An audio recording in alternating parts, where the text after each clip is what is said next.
Yesterday, the news dropped like a bomb. McDonald's is dying in America. A chain that once saw 8% annual growth is now facing a 12% sales collapse in just 3 weeks. And what caused it? Not inflation, not labor, but a slogan: America First. The same phrase that got President Trump reelected in 2024 is now starving his own voter base. Because in May 2025, Trump slapped a 35% import tax on food from Canada and Mexico. He called it patriotism. But for millions of Americans, it now means no fries, no McFlurries, no full meals. Combos that used to cost $6.19 now ring up at $10.49. If they're even available at all. And while US franchises are slashing menus and closing early, McDonald's Canada is exploding with a 33% sales surge and American drivers crossing the border just to eat. What began as a policy stunt has spiraled into an economic revolt, and now the world's most iconic burger chain is at the center of a North American pricing war. Because on May 30th, 2025, President Donald J. Trump stood at a rally stage in Columbus, Ohio, and delivered what would quickly spiral into one of the most disruptive trade moves of his second term: a 35% import tariff on all processed food from Canada and Mexico. The measure hit a wide range of everyday products: frozen potatoes, packaged beef, cheese, milk powder, and dozens more. Trump justified the decision by claiming the US had become dangerously reliant on foreign food suppliers and declared it was time to protect our farmers, our factories, and our food. But what played as populist strength in the speech quickly turned into logistical chaos back in Washington. Corporate leaders weren't briefed, global markets weren't warned, and the impact hit faster than most were prepared for. But how long can a surprise economic punch keep landing without hitting home first? The immediate fallout was most visible where it hurt the most: fast food. Industry leaders like McDonald's, Burger King, and Wendy's were caught totally off guard, scrambling to secure supplies as the cost of cross-border ingredients jumped overnight. McDonald's in particular depended on Canada for over 22% of its US ingredient chain, including fries, dairy mix, and beef patties. Their just-in-time supply model, designed for efficiency, became a liability. Orders already in transit were suddenly too expensive to accept, and by the end of the week, franchisees were pulling items from menus simply because they couldn't get them delivered. This wasn't just a paperwork problem. Next came Canada's answer. Canada's retaliation was swift. Within 48 hours, Prime Minister Mark Carney responded with a 20% tariff on US processed food exports and a targeted halt on potato shipments to the United States. A direct blow aimed at states like Idaho. It wasn't just about matching fire with fire. It was a calculated strike. Canada wanted to make clear they wouldn't blink. Border inspections increased. US dairy trucks were turned away for labeling issues, and previously smooth trade lanes suddenly became legal minefields. Behind the scenes, diplomats scrambled to prevent things from escalating further, but neither side showed interest in backing down. Now that the gloves were off, the messaging war kicked in, and Trump didn't hold back. Doubling down, President Trump took to Truth Social, blasting Canadian producers as subsidized scammers and accusing Mexico of sneaking trash food across the northern border through loopholes. In a follow-up press briefing, he called the tariffs a national defense mechanism and framed them as a patriotic response to what he called foreign dumping. That narrative caught on in rural areas and across conservative media, where the story wasn't about price hikes, it was about pride. But behind the bluster, there were real warning signs. A leaked USDA report projected a 2.8% spike in food inflation within just a single quarter, directly linked to the import shock. And that inflation bomb? It was already ticking in America's agricultural heartland. And private, Republican governors from Nebraska, Iowa, and Missouri began urging the White House to reconsider. Their farmers were feeling the pain, not just from blocked exports, but from rising costs tied to fertilizers and equipment that also flowed through Canadian distributors. Meanwhile, food industry lobbyists descended on DC, pleading for exemptions that never came. In a closed-door session, one official reportedly told them, "This isn't just trade policy, it's strategy."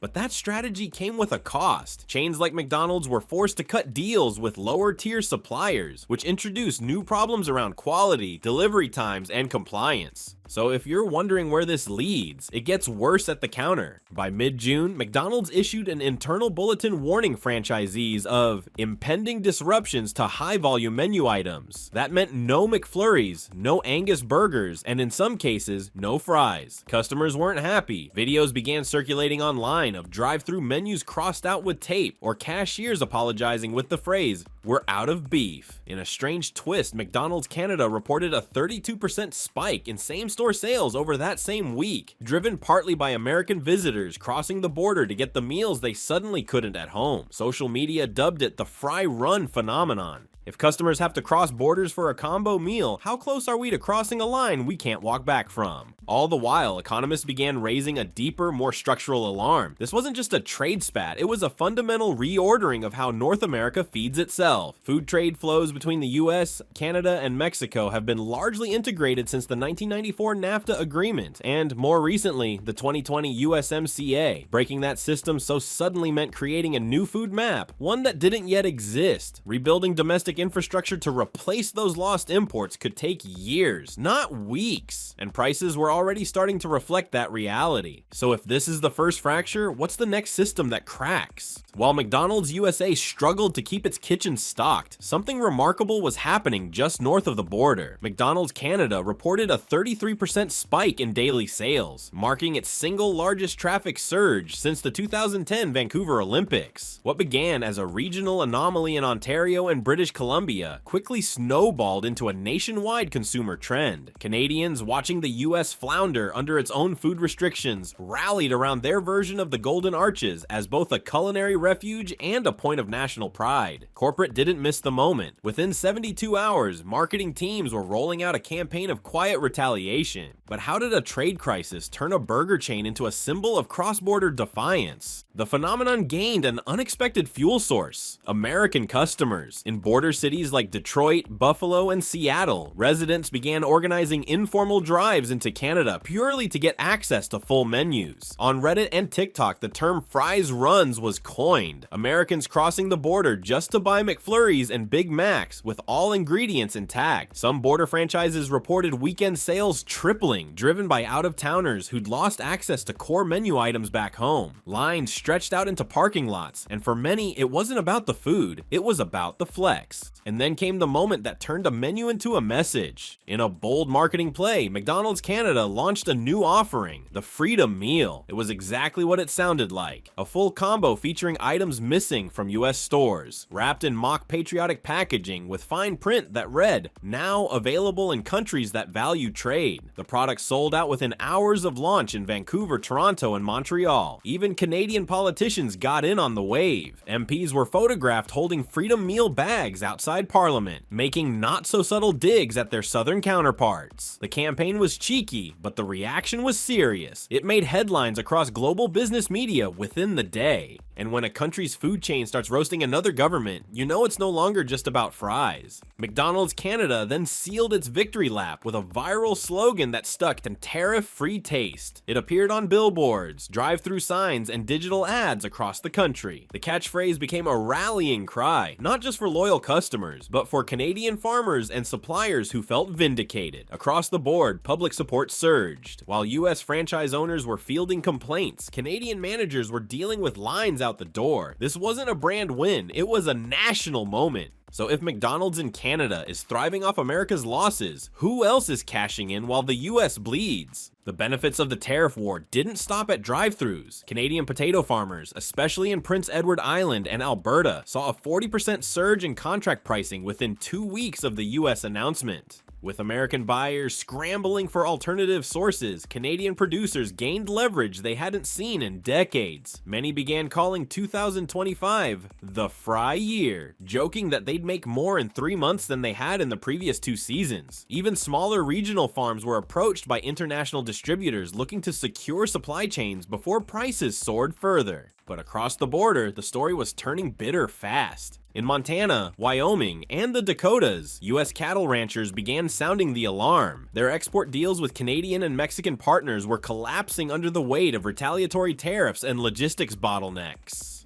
Thousands of pounds of unsold stock were sitting in cold storage with nowhere to go. Protesters gathered outside state capitals holding signs that read, "We raised the beef, now let us sell it." Ranchers weren't just upset, they were desperate. The American Farm Bureau Federation issued a warning that rural economies could face collapse if tariffs weren't reevaluated within 90 days. And while one side suffered spoilage, the other side surged. Walmart Canada and Loblaws, two of the country's biggest grocery chains, reported a 19% increase in foot traffic, much of it fueled by American cross-border shopping. With U.S. dairy and processed food prices spiking, many consumers in northern states opted to make the drive into Canada and stock up. One border store manager said, "They're buying milk like it's gold." Entire aisles of dairy, snacks, and frozen goods were being cleared out by American shoppers who saw Canadian prices as a discount haven. Analysts began calling it retail leakage, a term usually reserved for luxury cross-border spending, but now applied to groceries. But while consumers were emptying shelves, investors were watching something else entirely.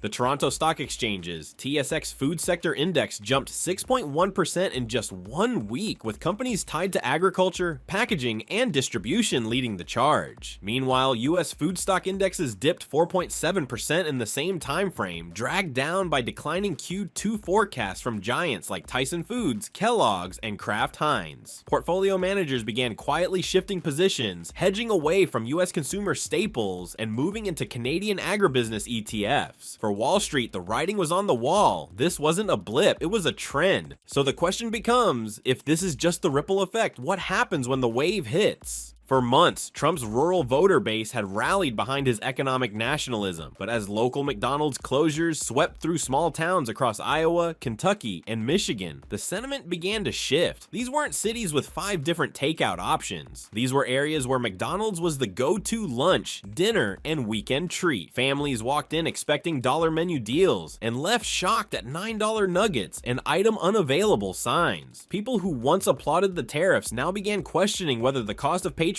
had reached their own wallets. When a Happy Meal stops being happy, what happens to the loyalty that built it? The frustration didn't stay online. It hit the streets. In Des Moines, Louisville, and parts of southern Michigan, small-scale protests began forming outside closed McDonald's locations. One group dubbed their rally "Fries Before Flags," holding handmade signs with messages like, "I voted red, now I'm seeing red." What started with just a few dozen demonstrators soon drew coverage from national media, hungry for images of Middle America turning on its own. Ironically, the same states that had given Trump sweeping victories in 2024 were now the loudest voices against his food war. And that anger, it found a camera and a headline. Fox News, once reliably aligned with Trump's messaging, aired a surprisingly critical segment titled "The War on Fries, Who Really Wins?" Anchors questioned whether the administration had underestimated the economic fallout of tariff theatrics, particularly for working-class families. The report featured interviews with truckers, franchise owners, and parents who'd been directly affected. One soundbite stuck: "I didn't vote for a trade war, I just wanted a damn burger." For the first time since the tariffs hit, the public narrative was beginning to split, and it wasn't breaking in the president's favor. But while Trump dug in deeper, someone else was already turning the optics in his favor. While Trump faced backlash at home, President Joe Biden saw an opening, and he took it. Just weeks after the tariff crisis peaked, Biden flew to Montreal for a widely publicized summit with Prime Minister Justin Trudeau. The two leaders posed side by side, sipping coffee in front of a McDonald's Canada, then moved into formal talks for what they branded the North American Food Flow Treaty. Their goal, at least on paper, was to establish a framework that would prevent future food-related trade breakdowns. But the real victory wasn't in the treaty, it was in the cameras. What's stronger than policy in a photo-op presidency? The optics of who's feeding who. The media ate it up. A photo of Biden and Trudeau sharing poutine at a diner in Old Montreal went viral overnight, launching meme trends like poutine diplomacy and the real Happy Meal. Twitter, now X, was flooded with side-by-side comparisons of Biden eating fries and Trump rage posting on Truth Social. Whether staged or spontaneous, the imagery worked. Young voters praised the gesture as diplomatic realism, while centrists applauded Biden for bringing food back to the table. For once, the White House wasn't on defense, it was driving the narrative. And while memes circled the globe, the negotiations turned serious again. Canada, sensing leverage, made a bold move. Trudeau's administration offered a conditional rollback on Canadian export blocks, but only if Trump walked back the full 35% tariff. According to sources briefed on the discussions, the Canadian side saw this not just as an economic demand, but a political test. Trudeau called Trump's position short-sighted and economically self-harming. Trump responded by calling Trudeau weak and fake in a Truth Social post, again rejecting compromise. The offer died in a matter of hours, but it wasn't the last word. And in the absence of a handshake, new hands started moving behind the curtain. With direct talks stalled, Vice President Kamala Harris reportedly initiated quiet back-channel discussions with Canadian trade officials. While not formally representing the White House in a negotiation capacity, Harris's role was clear: prepare a soft landing for a post-crisis solution, especially in time for the 2026 midterm optics. Drafts of a 2026 trade repair framework were circulated behind the scenes, focusing on agricultural carve-outs and fast-track exemptions for North American food flow. Officially, nothing was confirmed, but by then, the damage had already become part of the election conversation. So with fries weaponized, meals politicized, and leaders polarized, who's actually feeding the future?